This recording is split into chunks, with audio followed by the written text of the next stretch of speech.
You might think people on Vancouver Island could use an extra cup of coffee after a tsunami warning in the middle of the night.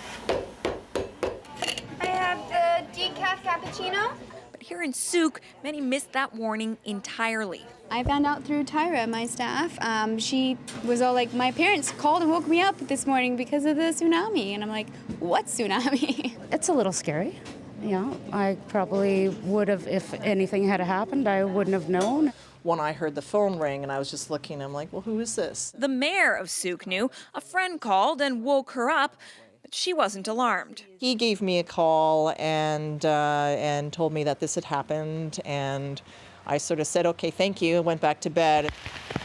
Officials here in Souk, where the tsunami risk was not high, say it was those who did panic who caused headaches, like pulling fire alarms in buildings to warn their neighbors. Dealing with situations with premature kind of panickers in the community, put kind of our initial setup in a hampered position. He says had there been a real risk of a tsunami, there would have been more done to warn residents. We would engage a tactical evacuation if we deemed that it was necessary, if there was an imminent threat. Sirens warned the people of Port Alberni, but the city's website, Twitter account, and Facebook page didn't give any information. Thinking about how we might be able to respond even more effectively in the future, because that's what it's always about. Province-wide officials say things went well, pointing to examples like Tofino's sirens and the door-to-door warnings in Esquimalt. They said, oh good, we see you.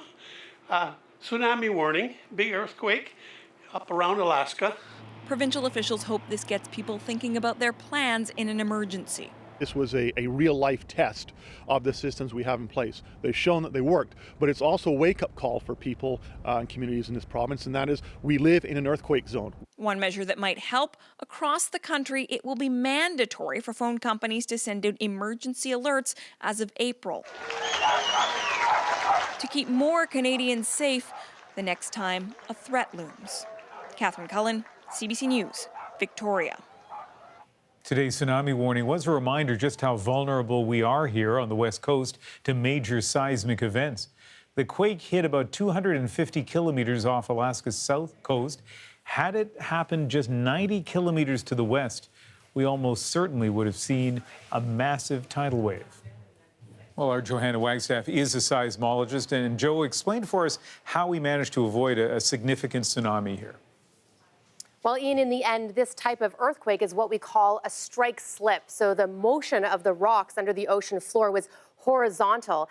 The kind of earthquake we worry about when it comes to widespread damaging tsunamis is earthquakes that have vertical motion. So literally the rocks of the ocean floor punching up into the water column of the ocean.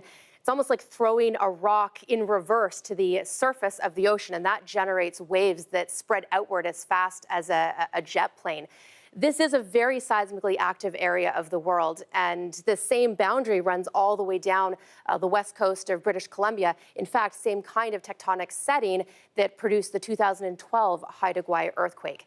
If this morning's earthquake had happened about 90 kilometers to the west in the subduction zone where we got that vertical motion, a widespread tsunami would have almost be certain, Ian. So let's talk about the big one, the mega thrust earthquake. It's going to happen. It's going to happen off the west coast. And sometime in the next 200 years, which of course could mean, in the next month as well. And then what happens? Well, you're right, Ian. These mega thrust big earthquakes, they make the headlines for a reason. Right now, off the west coast of Vancouver Island, all the way down to California, two of these tectonic plates have become locked together for about 3 centuries, building that stress up. And when it finally gives way, we're talking major destruction to our infrastructure, seismic waves that'll be felt as far inland as Manitoba, and this will most certainly generate a monstrous tsunami that will engulf our coastal communities and much of Vancouver Island. That tsunami scenario is something that we saw back in 1964. Well, did either one of you have any warning of this tidal wave? None whatsoever, no. A magnitude 7.9 earthquake hit off the coast of Alaska and generated a massive tsunami that slammed into Port Alberni. Waves as high as 3 meters overturned cars and pushed buildings off their foundations. When it was all said and done, more than 300 homes were damaged or destroyed. Mayor Bishop, do you have any official estimate of damage yet? No, there's no official estimate, but I'm quite sure that it's going to run up into the millions of dollars. So what would happen if that mega thrust hit today? Well, here's a simulation of what the West Coast would look like. Some of the inlets could see waves as high as 30 meters. Ian, the amount of time that people would have to move to higher ground, 20 to 30 minutes maximum. So we don't know when it's going to happen, but we know it's going to be big. And I guess it underscores the importance of having a proper warning system in place. Thanks, Johanna. You're welcome.